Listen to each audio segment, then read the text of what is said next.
আমি আমার থেকে পরিবেশ আলাদা করা আসলে সম্ভব না, হ্যাঁ? আর আমার থেকে সুশাসনও আলাদা করা সম্ভব না। কারণ আমি পরিবেশগত ন্যায় বিচার আর সুশাসন নিয়েই কাজ করে গেছি। কাজে এ দুটা জীবনে যেকোনো দায়িত্বই পাই না কেন সেটাই পালন করব। কিন্তু এ দুটা বিষয় আমার থেকে আলাদা করা কোনোভাবেই দেখেন, ১ম থেকে আমার যে দাবিটা ছিল যে এটার বিচার নিশ্চিত করতে হবে। এইরকম হত্যাকাণ্ড, বর্বরতা, সহিংসতার বিচার যদি নিশ্চিত করা না যায়, তাহলে আর আমরা আইনের শাসনের কথা কেমন করে বলবো? নিশ্চয়ই এখন একটা সামষ্টিক সিদ্ধান্ত গ্রহণ হবে যে কেমন করে সে বিচার হবে। ব্যক্তি হিসাবে আমার যে অবস্থান ছিল আগে, এখনো সেই একই অবস্থান আছে।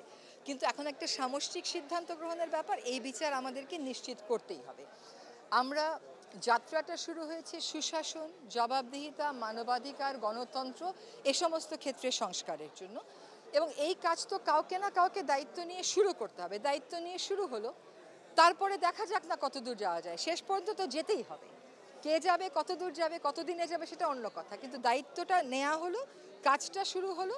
আপনারা সকলে দোয়া করবেন যাতে এই কাজটা সকলের স্বার্থে আমরা সামষ্টিকভাবে ফোকাস ঠিক রেখে করতে পারি।